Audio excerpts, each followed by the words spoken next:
Hello, intrepid listener. This is Dr. John back with the latest episode of the Evolve Caveman Podcast. And I am thrilled and honored to have with me today Daniel Ellenberg. And Daniel is a man whom I respect greatly. I met him at I guess it was a high-level networking event of people doing men's work. And let me give you his brief bio here because he's had a hell of a career. But Daniel is a licensed therapist, leadership coach, and the founder of Strength with Heart men's groups and workshops. He is past president of American Psychological Association Division on Men and Masculinities, and the founder director of the Men and Boys Compassion Coalition through the Global Compassion Coalition. He is currently co-writing a book for men called Strength with Heart and contributed a chapter in A Global Dialogue on Masculinity. He has spent his entire career helping people, particularly men, navigate their lives more mindfully, skillfully, and compassionately. He co-developed and delivered training at several NASA space centers, including resilience dynamics, introspection for leadership excellence, and the neuroscience of teams.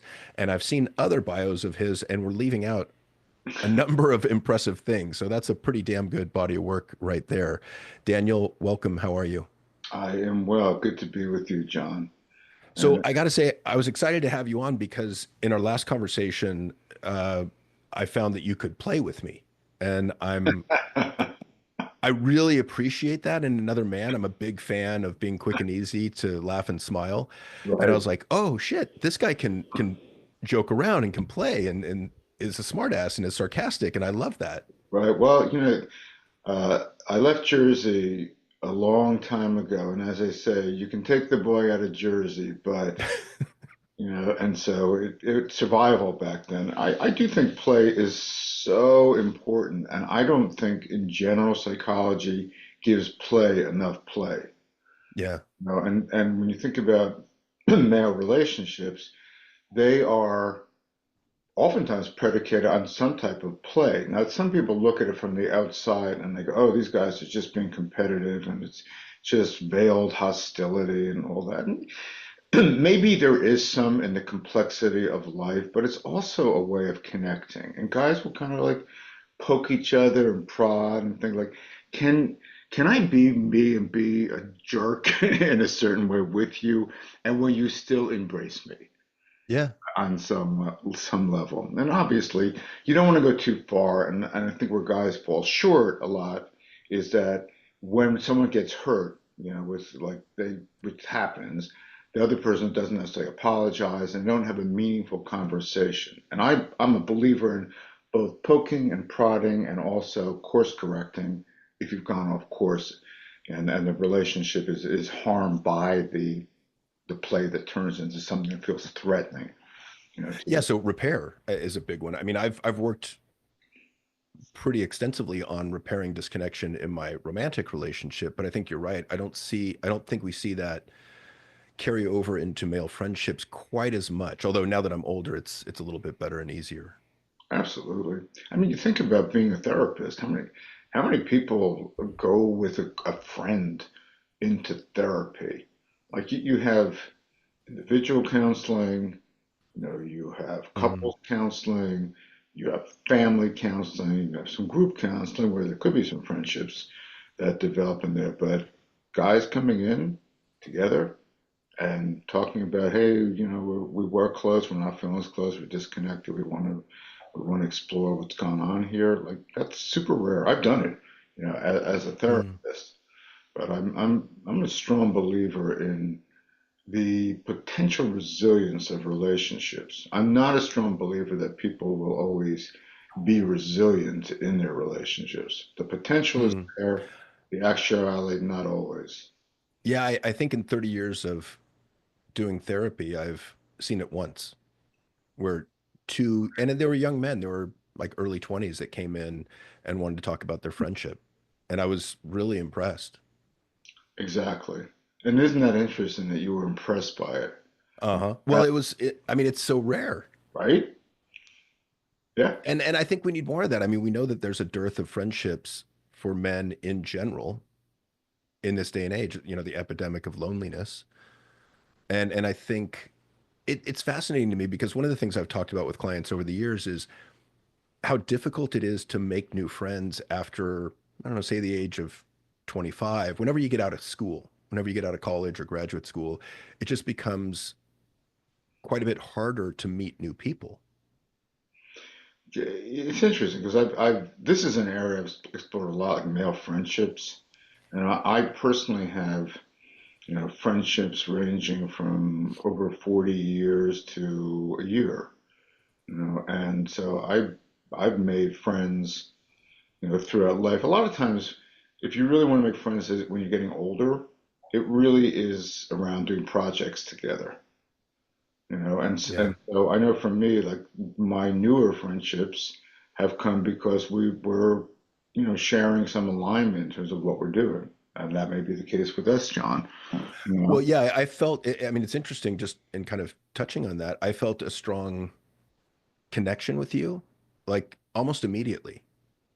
And it was partly based on what you were saying, and there was some agreement in the ideas that you were espousing. There was respect on what you had done in the past, and then on top of that, I found, oh, this guy can play with me at some level. Like, wow, this is really cool. you better stop it. People may get the wrong idea. What are you This saying? guy is not serious at all. I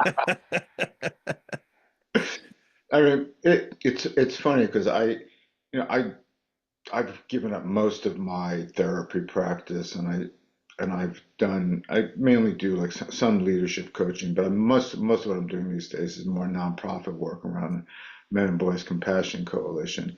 But I know that for me, if you really want to get a lot of good stuff done, it's also good to have a playful attitude Yeah. about it. And so I never want to be like, okay, let's start. We got it. We have this stuff to do. We have all these transactional things. Let's get them done. Bum bum bum bum bum bum. You got to have some sense of ease and relationship, and there has to be some kind of give and take, and we're connecting, right? And so Yeah. people just connect through doing shit. You got to have to find a way to be with people. Well, and to me, it's about how do we create conditions that cultivate positive emotions to allow us to relax into the situation and ideally enjoy what we're doing, but at minimum, open us up to new ways of thinking, new ways of being creative.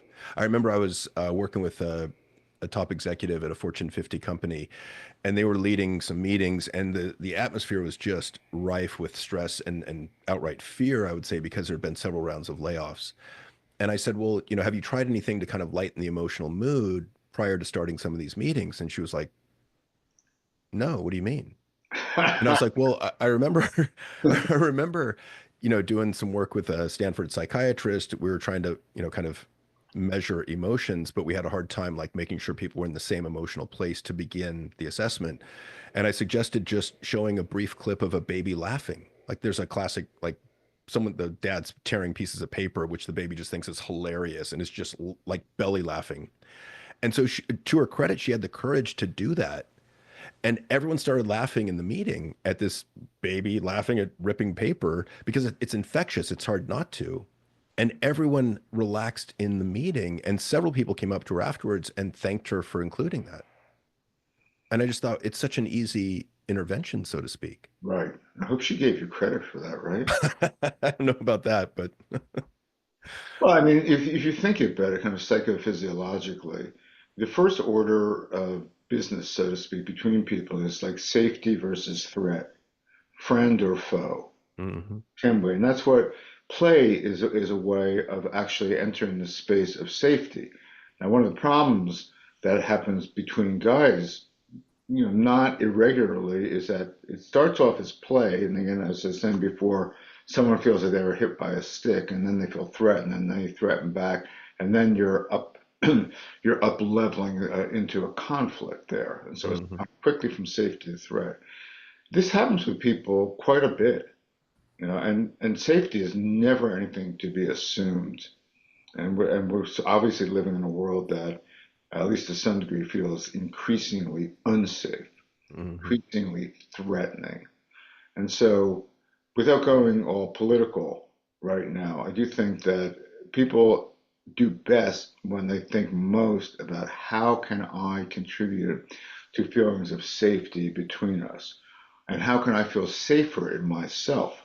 And so when we think about certain practices, meditation, visualization, that even some exercise, that it's developing a sense of safety within the confines of your own being. Because if you feel safe within yourself, it's harder to be destabilized by somebody else feeling unsafe. And to the degree that you can feel safe and you generate that vibe, so to speak, with other people, they're reading you, also. And if they don't feel threat energy coming from you, they feel safety in your presence, they are going to let down their guard more, and you'll have a better connection. Yeah. And one of the easiest ways to do that is to smile more. I mean, it indicates that you're not a threat. But it also makes me think while you were talking of, you know, the deep and profound impact of things like trauma on us, where, trauma, whether repeated little t trauma or big T trauma, puts us in that state of hypervigilance where we're always looking for threat, or we're kind of stuck in that fight, flight, freeze mode, which necessarily is going to cause you to view others more readily as a threat. And Yeah. so I think, part of it is to have the self-awareness of how much of this is me internally and my baggage and stuff that I need to deal with, my work, and how much of this is actually coming from another person or the outside world. It's always a big question. It was the first question I asked my first therapist when I was 20 years old, which was more than a few years You ago. can remember that far back? Holy shit. Well, I think I I can, can barely remember yesterday. but it doesn't mean I'm accurate. But I am confident.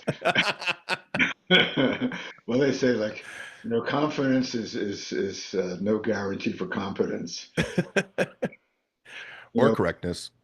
but now that you've interrupted my flow, what was I I? am so sorry. I am very sorry. I definitely apologize. You should be. No, but I was. Okay, I'll stop. So for a while. So I said to him, part of why I'm here is I want to discover where I end and other people begin. And Mm, that's the work of a lifetime because yeah. to some degree, there is no clear boundary between self and other. I mean, it's not like we live in these insulated little packages on this planet and we are completely hermetically sealed from being impacted by anything or everyone else. It's not like that in life. Mhm. We breathe the same air. We walk the same streets. We fly the same skies. And obviously, the better that we can be in ourselves, it's easier to be with others. And Yeah. obviously, there's many different types of people. There are some crazy ass people on this planet, needless to say, and there are some super sane people. And finding your people is obviously important, but also learning to navigate the complexities of life is hugely important. No question Yeah. about that. Yeah. It makes me think of Prentice Hemphill's quote about boundaries and boundaries. And I'll paraphrase because my memory's not that good, but boundaries are the place where we can love ourselves and others at the same time. Huh. That's interesting. I've never heard that before. And so when you said, I'm trying to find out where the other begins and I end, or, kind of that space, because I think it's a really important question in terms of how do we maneuver through these relationships, which can be confusing and painful and destructive at times, and yet we need them because they're a foundational pillar of a happier life. They're so important.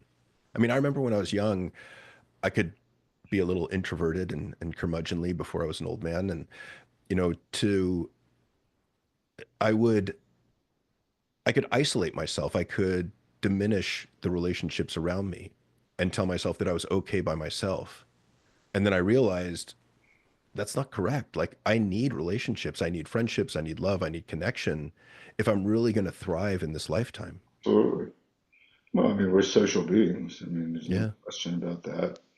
Now, I'm reminded of a book by Matthew Lieberman, who is a UCLA neuropsychologist. It's called Social: Why We're Wired to Connect. And, Hmm. and in this book, he brought something up that made me go, "Wow, duh." Like which was higher Maslow's hierarchy of needs, which I'm guessing many in your audience know, but I'm guessing also some don't know. But basically, at the very bottom of this hierarchy of needs that Maslow, who was a great humanistic psychologist, had like physiological, needs, and then there was, I think there was safety or something right after that, and then there was belonging on the third level. And at the very top was self-actualization, and so as you evolve, so to speak, and you become an evolved caveman or cave woman, you rise up into, this levels of awareness. And Lieberman said, nonsense. Belonging is actually at the very bottom, Mm. this, because if you don't belong, if you don't have a set belong, like an infant is born completely helpless, and without belonging, there is no survival. So Yeah. you don't survive, you don't get to become self-actualized. And so it's like saying from the very basis, social relationships are directly connected to survival, which I think is certainly on one level super obvious, but it also points to something that I think a lot of people suffer from unnecessarily, and they could have a lot more compassion for themselves. And I'm speaking here specifically about like social anxiety.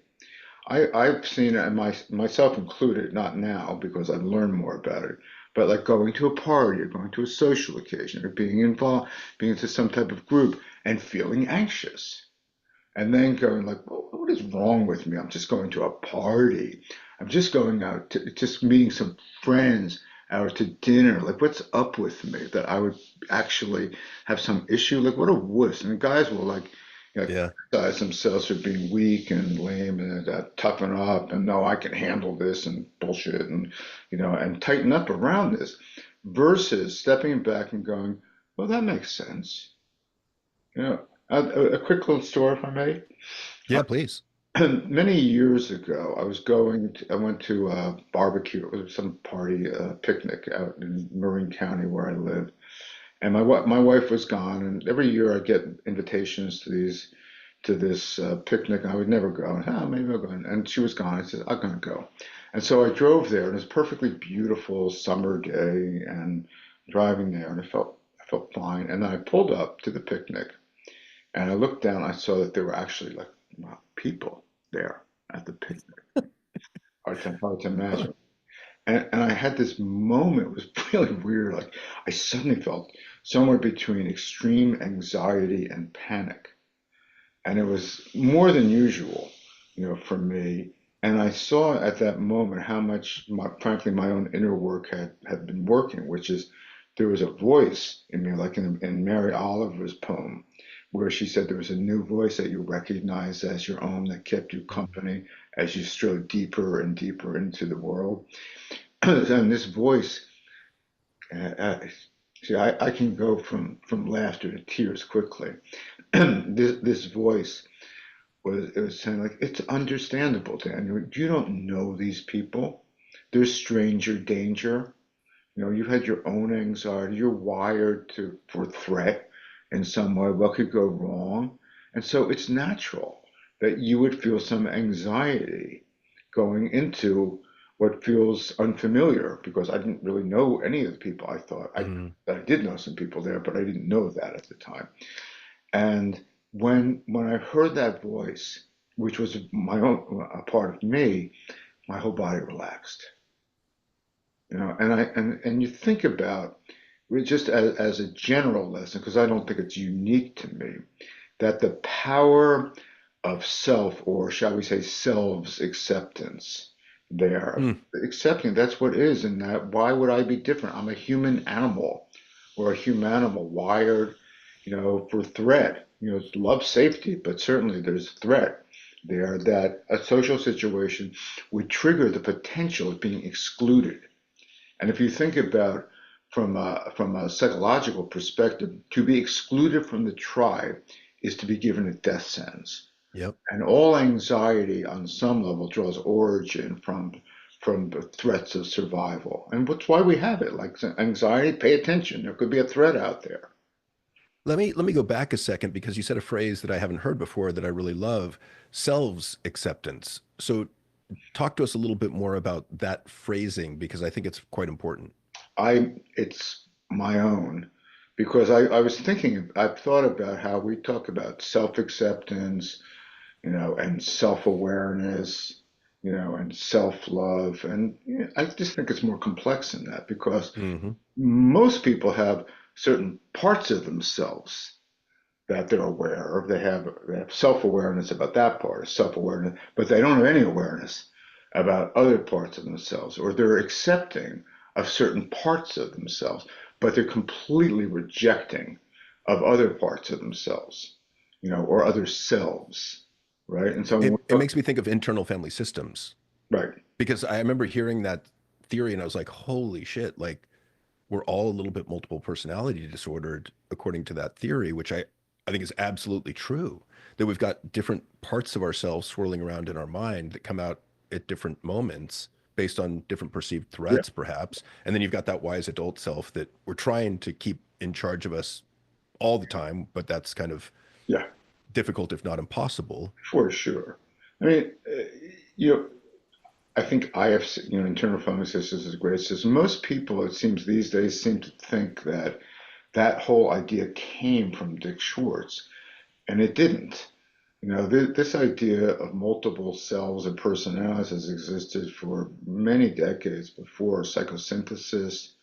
Was a major form. Assagioli, who was an Italian, psychoanalyst, who was I think it was around the time of Freud, a little, maybe a tiny bit after, but in that territory. So this idea about different parts of ourselves has been around, for a while, and I think it's useful for people to be thinking about themselves that way, not because you're schizophrenic, but because to some degree, view it through the lens of complexity, meaning that we all have multiple different aspects to ourselves. It's so much easier to live. And meaning, for example, like I know for me that I'm really strong in certain ways and I'm really weak in other ways. And when like I'd be like not, being incompetent with technology, I would be going wrong with me and go into self-criticism, around that. And then all this and the way that the mind works, it tends to usurp what's occurring in the moment. So it's like failing in one thing turns into I am a failure very quickly. Hmm. It becomes part of one's identity and how you identify. And then your body, starts reacting to that. And you have that crest feeling of like intense anxiety and your jaw tightens, and all this kind of stuff happens. And when we feel it in our bodies like that, it feels real. So it reifies and rigidifies the whole system there. And we get stuck in these particular patterns and aren't able to actually zoom out and even be in touch, as you were putting it, John, with our adult self and being able to to look at versus from that dynamic. And when we're able Hmm. to look at, we develop more perspective, more the witness. Yeah, it was interesting. I was talking with Ethan Cross, who wrote Chatter, a book about, he's kind of one of the experts on internal self-talk. And one of the tools that he describes in that book is around psychological distance, creating more psychological distance to your point. And he was saying that the easiest way to do that is to practice speaking to yourself in the second or third person rather than the first person, because as when we get flooded emotionally, it's usually first person singular. Oh my God, I can't deal with this shit. I'm getting overwhelmed. I can't take it anymore. So it's all I, me, my. And if you can recognize that you're in that space and flip it to second or third person, you or John, in my case, John, relax. Like you've been here before, you're going to be fine. Take a deep breath. You'll get through this. And it's funny to me that even the thoughts seem to have an emotional tenor to them, but they're Absolutely. just thoughts. Well, thoughts are like free radicals. They don't exist unto themselves. They very quickly attach to an emotion, Hmm. physiological experience, and they become whole, so to speak, when they attach to others. And it happens instantaneously. I Hmm. don't think most of us notice, oh, actually, the thought wasn't actually directly related to that it came hermetically sealed with a physiological feeling of sinking, in the stomach. So I think part of as you were talking about, that's learning to really disidentify with it. Hmm. I think one distinction is that another person, unlike you, John, could be saying, if their name was John, they'd be saying, John, you're a freaking idiot. John, like they Hmm. could use third person to criticize themselves. You went into being more self-compassionate Hmm. or selves-compassionate, right there. And Well, that's an important thing. let's segue into self-compassion because I know that's a sweet spot and a passion of yours. And for instance, how do you begin to explain self-compassion to men in particular? Because I think, I've spoken about self-compassion to men, and it's interesting to me because of how attached I think I was and how attached they are to that inner critic. One guy told me, well, I don't want to get rid of my inner critic because that's how I motivate myself. Well, this is a huge area, and this is something I've thought about and read about and worked with for quite some time, and it's very interesting to me. So, quick story. I don't know if your viewers will know of Movember, which is Hmm. actually the largest men's mental health organization in the world. I was in Melbourne, Australia, the January before last, and I met with the guy who was like the clinical director of Movember there, and he knew what I was doing, and he asked me, "How is compassion selling to guys?" Hmm. And he didn't mean it. He didn't mean it in a like a in any kind of hostile way. He was truly curious because they don't use the word compassion because of the misunderstandings and the myths around falsities around compassion and self-compassion. And I thought that was really illustrative. I know Equimundo, which is a very large Hmm. men's organization, they use care. Both of them use care, not compassion. And it's not shocking at all. I mean, I'm respectful of their decisions there. Well, it's interesting because it's all about what languaging do we use to communicate with men, to connect with men about these um, softer sides of ourselves and what's going to land, what's going to impact, and what's going to affect change. Even that word, I mean, we both thought about this for years, I imagine. right? Even that word softer. Uh-huh. Is, It's yeah, I'm a hard dude, man. Like yeah. even talk, like even Well, I right, had to think about what word to use there that I could right, convey what I was trying to convey. right. Like I paused because I'm like, shit, what do I use? It's like the reference immediately goes to the penis for some people, like you know, flaccid. I want to be a flaccid man. You ever right, flaccid man, F man on your chest, you got a little insignia there. No, I hope they don't know what the F means. So what I've I've done is said like what does compassion mean to you anyway? And people say that kind of stuff. And basically what that's one of them, which is I will become demotivated if That's the fear, a fear. I'm compassionate with myself. I will lose my edge. I will lose all sense of moving forward. I will be sitting on a couch and drinking margaritas and eating pizzas at 12:30 p.m. and et cetera, et cetera. But then you pull out the research and you go, like, that's actually not what happens. Hmm. You get motivated for different reasons, which is to say, essentially, like the only reason underneath I'm only motivated because I'm going to kick my own ass or somebody's going to kick my ass if I don't do something, is to basically say, I am orienting this world because I am terrified, of having my ass kicked by self or other Hmm. as the primary motivation for life. And I think that's complete BS, and so does the Hmm. say that that's not the reality. It would say that people have a creative impulse, and something in them wants to come out. How that comes out, what leads to that coming out, can be quite variable. And so to really step back, have you always done everything because you were going to be criticized if you didn't do it? Did you ever do anything in your life that felt really, really important to you, and you had to do that, and it was so important you were going to do it, and it wasn't that you were beating on yourself. You were really inspired by yourself. You were inspired to do that. Well, I it's back to what's the source, negative, uncomfortable emotion or positive emotion. Absolutely. Love or fear, kind of at the basis.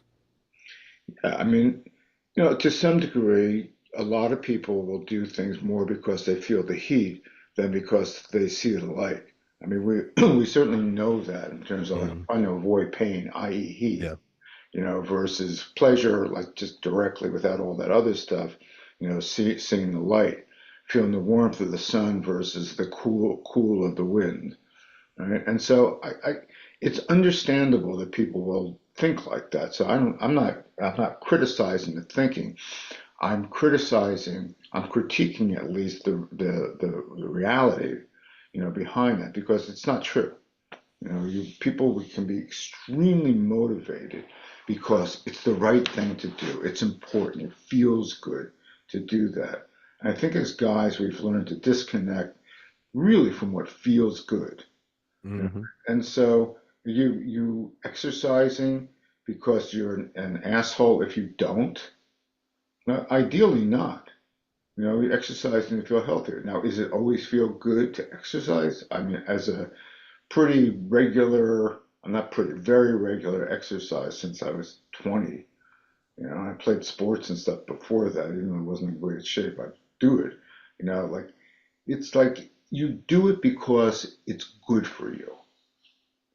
I know some people will only be motivated if they have somebody kicking their ass.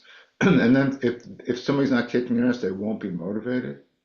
Maybe for a while, but eventually some more healthy impulse will kick in.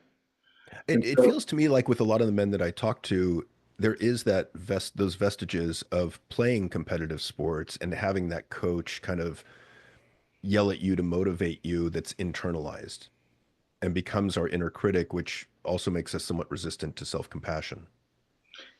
and the self-compassion is being used quite a bit with athletes these days. Hmm. I have a Oh, it's a great way to turn the page quickly. If you in playing basketball and you miss the shot, you got to get back on defense and get your head around the fact that immediately we're on defense.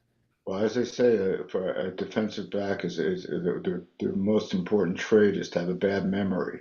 Yeah, like Ted Lasso's quote of, be a goldfish because they have the shortest memory. How does he know? Was he a goldfish once? I don't know. It's goldfish whisperer. Remember. So I I think that from an athletic perspective or performance really perspective, to be kind to yourself is really a great thing. I have a colleague who was the sports psychologist at Texas Tech, and he was teaching his uh, students, and he was, sort of for football, basketball, baseball, all men's sports, women's sports. So he was a busy character. Now he's Hmm. actually head of performance for the Milwaukee Brewers Wow.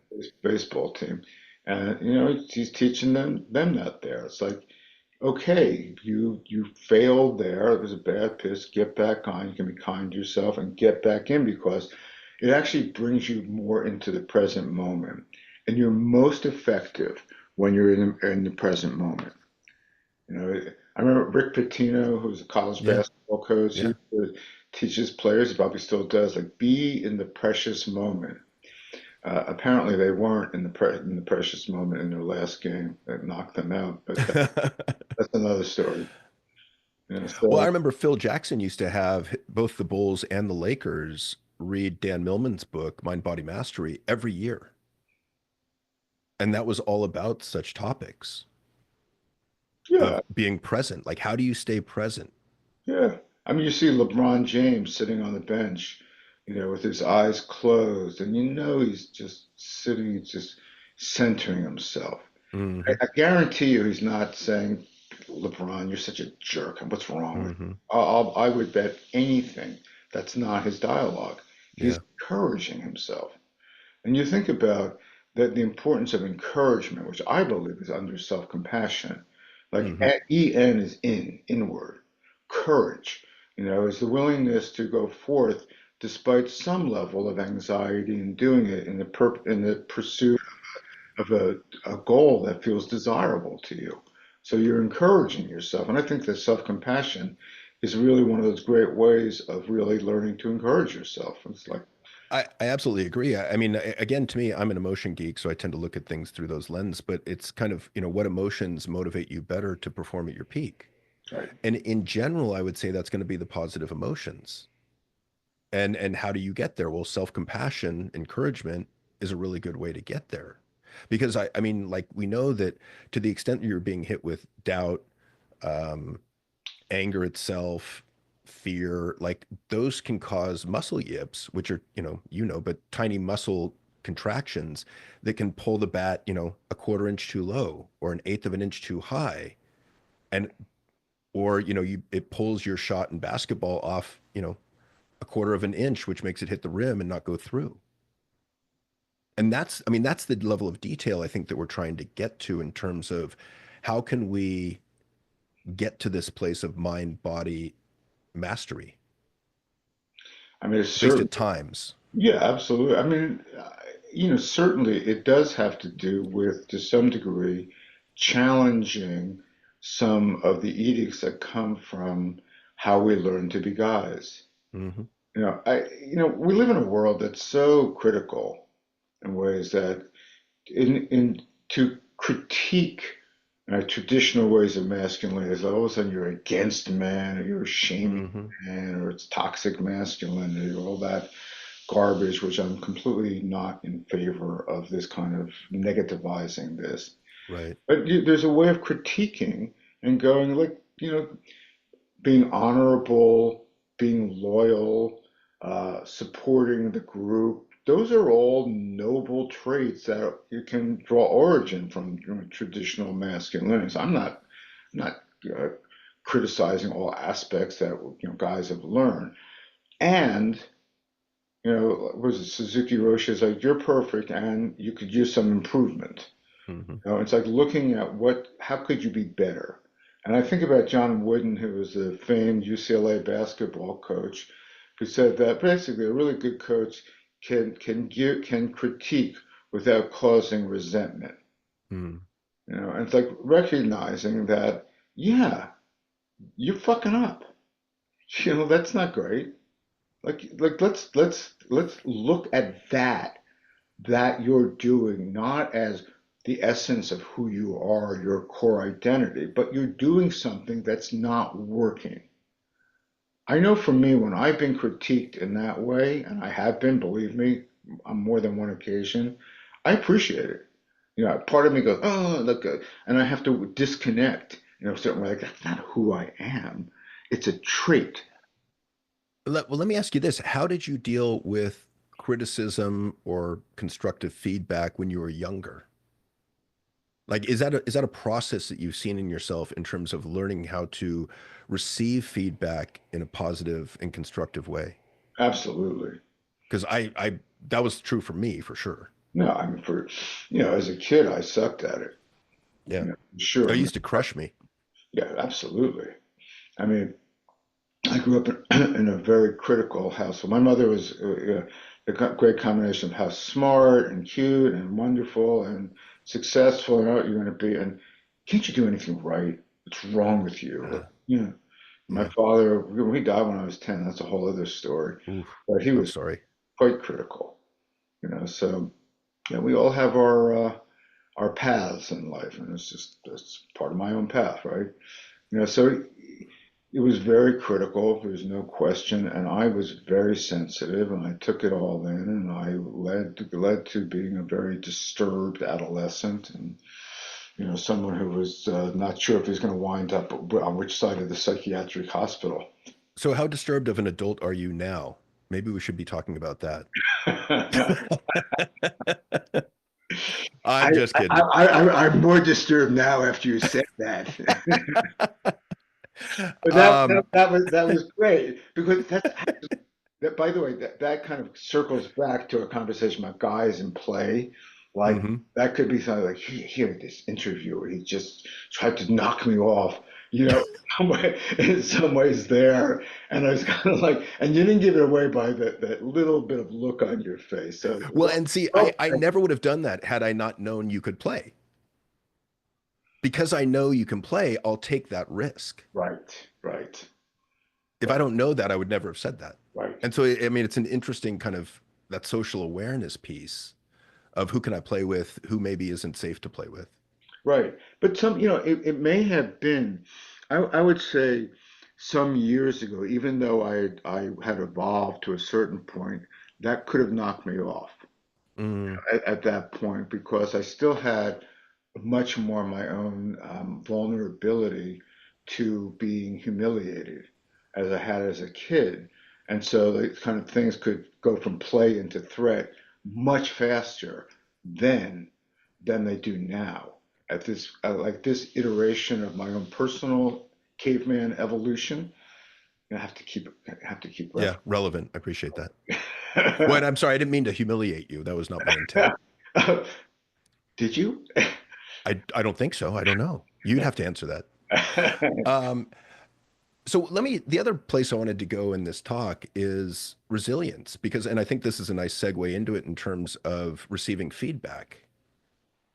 And I think we have to up our resilience and our kind of sensitivity to rejection in order to make use of any constructive feedback, 100%. however it's delivered. I mean, ideally, I mean, ideally, yes. And I know that for me, even in the midst of my lack of resilience or my very low on resilience at certain points in my life, I could and did get very defensive in the moment when getting what felt like critical feedback, even if it was or wasn't. I mean, I would read it very Oh often yeah. that, and I would leave that and I would kind of perseverate, which is kind of like a negative perseverance, on it, or muse on it, or like, be pissed, and that. But then there'd be a little voice in me that goes like, "What's true about that? Mm, What's true about that feedback? As hard as it is to hear." And that part of me, right, that sub personality in me has really been a salvation because it was always trying to learn something. And that even in the midst of what felt like an acrimonious situation, there's a part of me that was more inclined toward growth than simply utterly and completely shutting down forever. So I think that it kind of harkens back to what I've heard as the 1% rule, that in any perception someone has of you, even if there's 99% projection distortion, there's always at least 1% truth. So you mm, don't have to say, oh yeah, that's totally true, but to at least reflect yourself, what's the 1% truth, in what this person is saying, right? And that, for me, it might be that, yeah, I still have sensitivities, to these things. They they they they they leave faster. hmm And not comparing myself to a sensei master, I think about a story, of one where one of his students said to him, he says, "Master, you're amazing. You never lose your balance." To which he responded, "Au contraire." Well, maybe not au contraire, but he said, actually, I often lose my balance. I just know how to regain it quickly. Yeah. And I think that's really the core of resilience. It's like Yeah. it's not steady state. Life is going to knock us off. We can be in a great state and flying high, and something happens and it knocks you off. And you don't have to let a slip lead to a slide. We're all going to slip and sometimes slide, but we don't have to completely fall down like the Japanese proverb: fall down 7 times, stand up 8. hmm And so it's like gaining and losing balance. How much do you think that has to do with kind of coming back in terms of your physiology to a resting state or a relaxed state? Definitely some, for sure. I know, like I'm 71 now, so I am your elder, and it's about time you treat me with respect. You know, but yeah, right, paying homage to me. I'm genuflecting. Yeah, yeah, so genuine, I could feel it. So, so I started really meditating after being a dabbler for decades. I became a sincere meditator. I don't know, 58, 59. So late in life, really. Wow. And since that time, I very, very, very, very rarely miss a day. I Good mean, for you. 2020, I did not miss one day. I put it, that was one of my New Year's quote resolutions there. You know, don't miss one day. And it's just like, and that, Why? Why do you meditate for those people that don't? well, it calms the mind. You know, it's a way really to look at versus from, you know, to step back from. I mean, life is pretty damn frontal. I mean, it'll knock you on top of the head, you know, Yeah. more than once, quite often, as it turns out, more than once a day. You know, and the degree to which you can regain your balance quickly is really important. And I know for me, I'm a very emotional being. I lose my balance often. I really do, every day. You know, but I have found that I regain it much faster, and meditation has been, you know, a part of it. It's not only meditation. I mean, I've done a lot of Hmm. psychological work on myself. I've been in massive amounts of trainings and workshops and things, and I'm a learner. You know, so it's a lot about that. But you know, resilience is a it's the core human trait that keeps you afloat in the midst of a storm. Hmm. You know, and it really is basically building up your resources on any level. Financially, if you get nailed, you know, in the stock market, gee, has anyone seen their 401ks? You know, if you get nailed in the stock market, if you have more money or you have more resources, you're not in bankruptcy. You're not Hmm. nailed. Physically, if you have a good level of health, when you get hit by a flu, it's probably not going to kill you. You know, if your relationship is in good shape and it's resilient, and you say something stupid, you know, and your partner gets really upset with you, it's probably not going to end the relationship. You know, but if things are really on the outs and you don't have resources in whatever area of life that you're living in, the next wind could blow you off the map. You know, Yeah. so it's really important to be thinking about how am I building myself. I think a lot of times people pay attention when they're hurting, but they don't pay attention when they're doing well. Hmm. So I think it's really important to continue building because entropy, which is the biological or psychobiological reality that all living things degrade and degenerate over time, is an absolute reality. And so, as a human animal, we have to continually kind of push to some degree against entropy and keep building our resources so that we don't get taken down into the underworld faster than we would have been if we hadn't.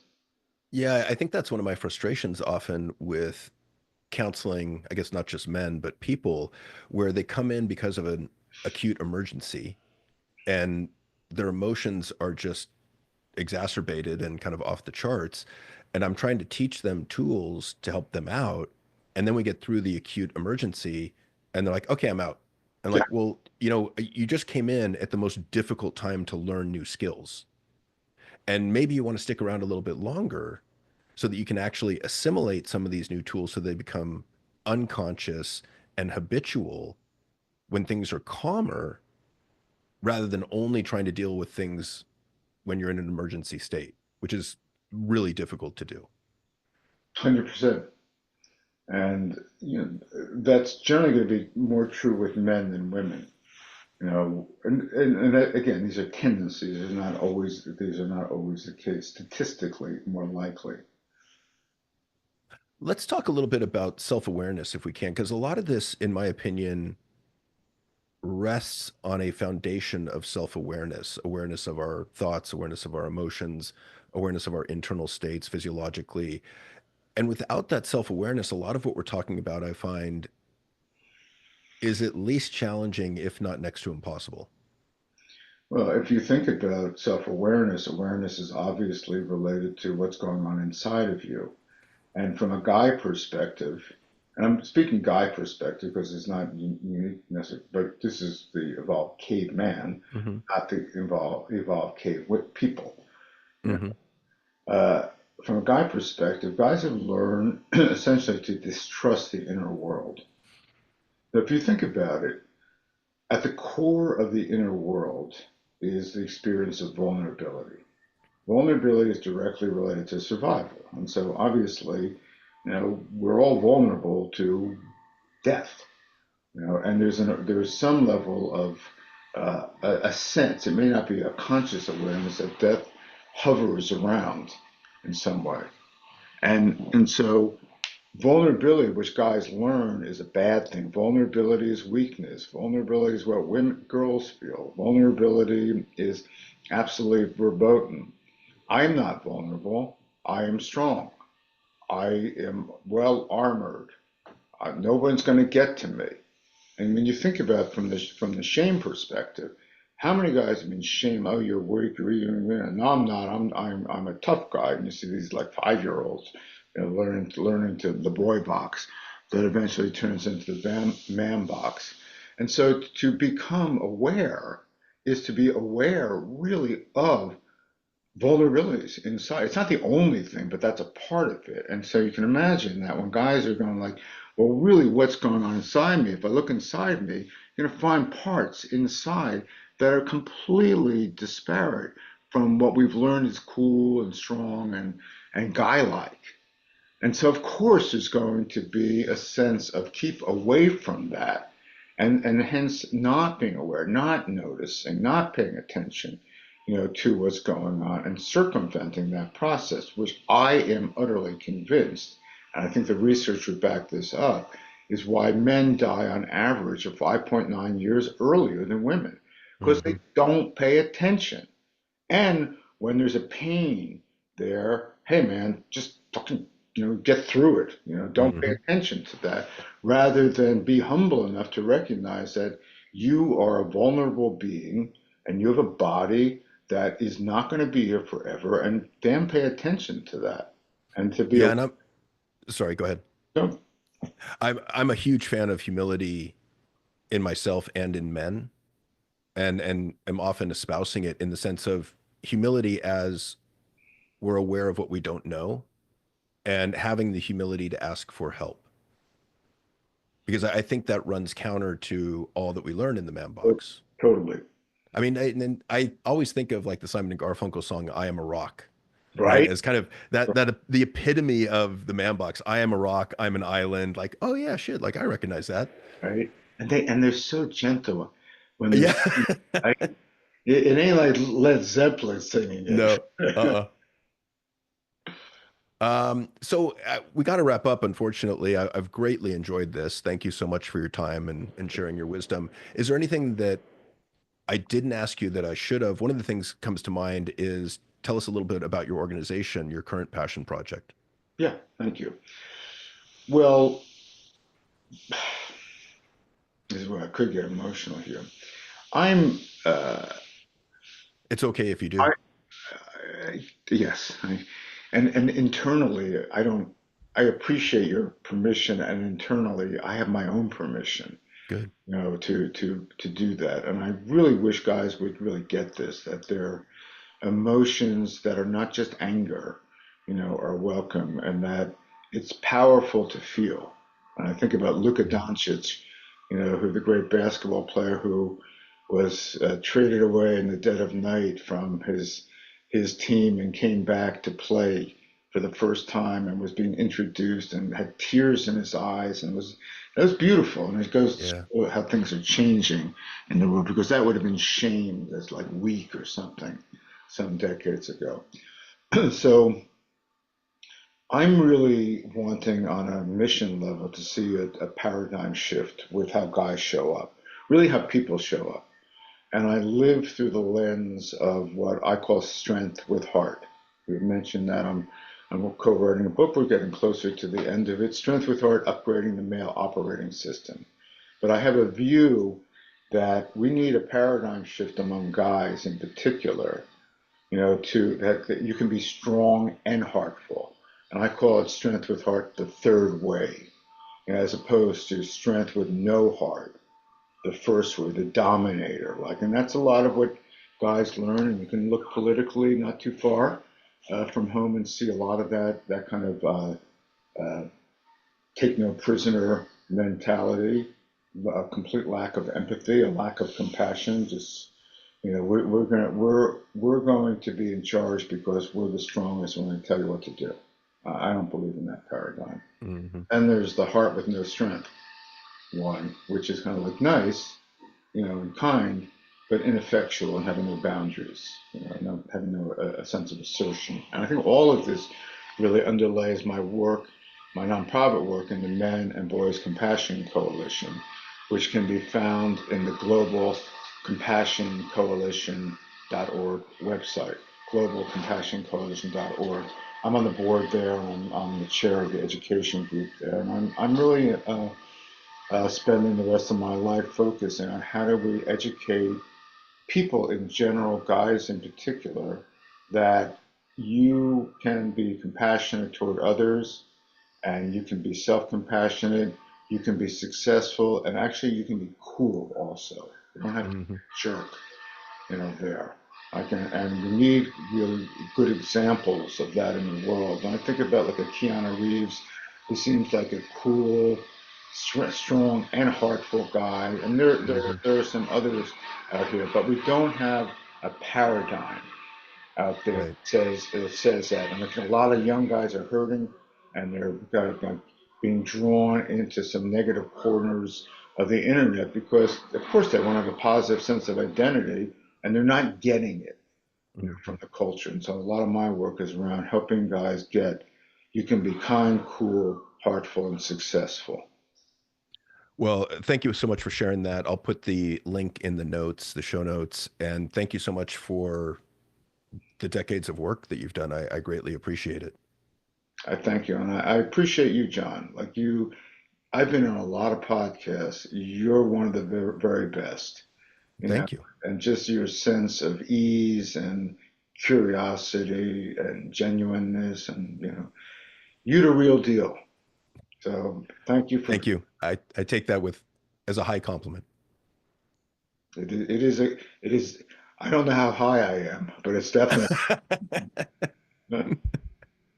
That's later. Anyway, without touching that, that is it for this episode of the Evolved Caveman podcast. Thank you so much for your courage, for listening, for your attention and your heart and strength. If you like this episode, please be sure to like, review, rate, and share. And if you didn't like it, that's okay. You don't have to do a damn thing. Until next time, this is Dr. John signing off.